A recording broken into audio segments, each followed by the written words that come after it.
आप लोगों ने पढ़ा था शब्द विचार। शब्द विचार उसके बाद हम आप लोगों को बताए थे कि शब्द के भेद जो था उसमें ये जो शब्द है बनावट या रचना की दृष्टि से शब्द के तीन भेद। उसके पहले हमने बताया था आपको उत्पत्ति की दृष्टि से शब्द के भेद। उसमें आपको उत्पत्ति की दृष्टि से हमने आपको बताया था चार भेद होते हैं, तत्सम, तद्भव, देशज, विदेशज। अब हम इसमें देखेंगे कि बनावट या रचना की दृष्टि से शब्द के तीन भेद होते हैं। अब वो तीन भेद देखिए, बनावट या रचना की दृष्टि से तीन भेद। पहला रूढ़, दूसरा यौगिक, तीसरा योग। ये तीन बनावट या रचना की दृष्टि से शब्द के तीन भेद हैं। अब हम पढ़ेंगे रूढ़। तो रूढ़ की क्या परिभाषा होती है ये आप देखेंगे यहाँ सामने। इसको साथ साथ आप लोग उतारते चले। रूढ़ जिन शब्दों के खंड किए जाने पर कोई अर्थ ना निकले उन्हें रूढ़ कहते हैं। जैसे, अब जैसे में देखिए, जैसे नाक। अब नाक का नाक क्या है? तो नाक का क्या अर्थ है? कोई अर्थ नहीं है। उसी तरीके से ये क का भी कोई अर्थ नहीं है। तो ये नाक जो है, ये नाक जो शब्द है ये क्या है? तो ये शब्द रूढ़ है। ये शब्द रूढ़ है। इसके बाद दूसरा है यौगिक। दूसरा आप देखेंगे 2 नंबर में यौगिक। यौगिक की परिभाषा आप लोग देखेंगे कि यौगिक की परिभाषा क्या है। देखिए आप यौगिक की परिभाषा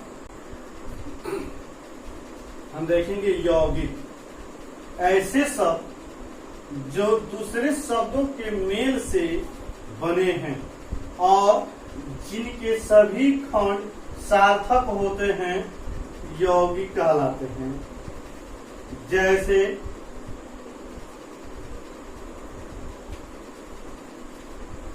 घुड़सवार। घुड़सवार यानी कि घोड़े पर सवार। वैसे ही विद्यालय। विद्यालय का विद्या जोड़ आलय। विद्या जो आलय।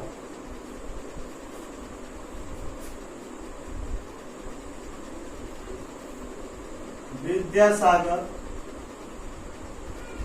इत्यादि।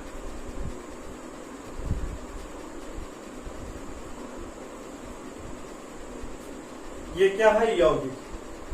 घुड़सवार, विद्यालय, विद्यासागर, ये जितने भी शब्द हैं ये क्या है? तो ये यौगिक शब्द।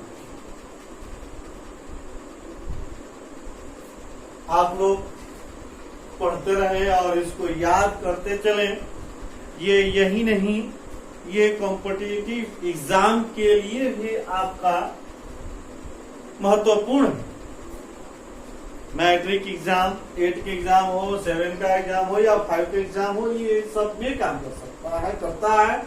ये हमारे हिंदी व्याकरण का बहुत बड़ा स्थान है हमारे जीवन में, बोलचाल से लेकर के और जो भी शब्द हम प्रयोग करते हैं उसके लिए।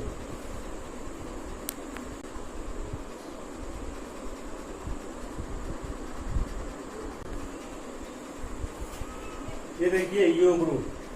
योग रूढ़ ऐसे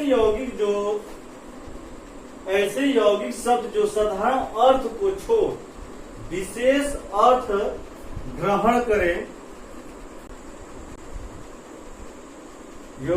ऐसे यौगिक शब्द जो साधारण अर्थ को छोड़ विशेष अर्थ ग्रहण करें योग रूढ़ कहलाते हैं। जैसे जैसे पंकज, पंकज क्या है? तो पंकज का विशेष अर्थ, विशेष अर्थ क्या है? तो कमल, कमल। अब लंबोदर, लंबोदर किसे कहते हैं? आप लोगों को पता है, गणेश जी, गणेश जी। चक्रपाणी, चक्रपाणी किसे कहते हैं? जिसके हाथों में क्या हो? चक्र हो, यानी कि विष्णु, विष्णु। ये क्या है? तयोग। ऐसे यौगिक शब्द जो साधारण अर्थ को छोड़ विशेष अर्थ ग्रहण करें उसे हम योग रूढ़ कहते हैं। जैसे क्या है? तो पंकज है, लंबोदर है, चक्रपाणी है इत्यादि। और भी बहुत सारे ऐसे शब्द हो सकते हैं जिनको आप लोग लिख सकते हैं। इतना समझने के लिए काफी है। आप लोग इसको पढ़ें और याद करें और ध्यान से पढ़ें। उतारिए इसको, फिर हम आगे आपको बताएंगे। देखिएगा, रूपांतर की दृष्टि से शब्द, रूपांतर की दृष्टि से शब्द के दो प्रकार, दो प्रकार। वो कौन कौन सा दो प्रकार है? तो विकारी और अविकारी। ये दो शब्द है, विकारी और अविकारी शब्द। ये रूपांतर की दृष्टि से शब्द के दो भेद आते हैं। पहला विकारी शब्द, विकारी शब्द के बारे में आप लोग लिखिए।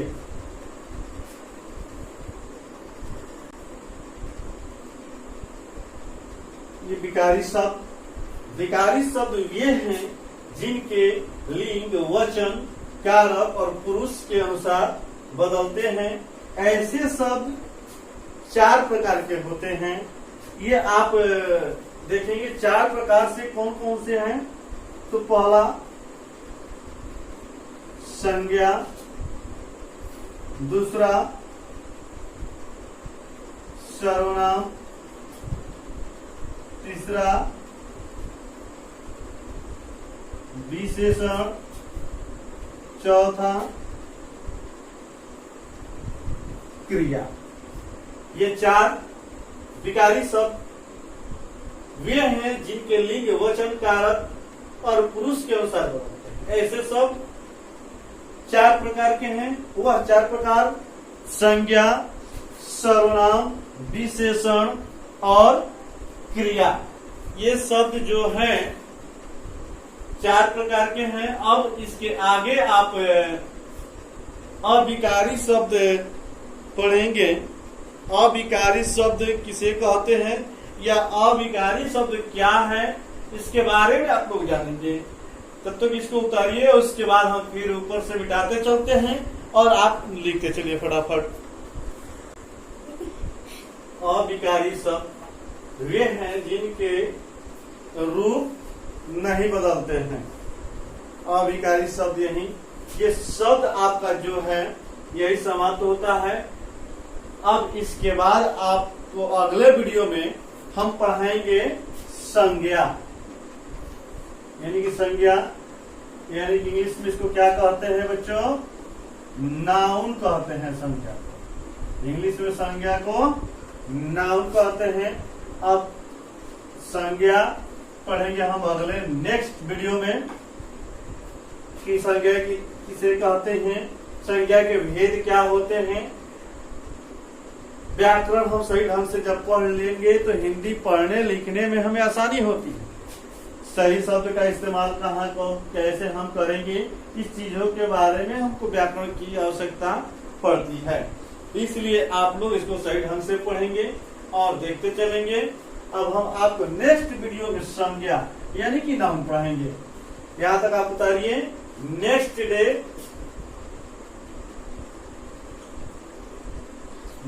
डे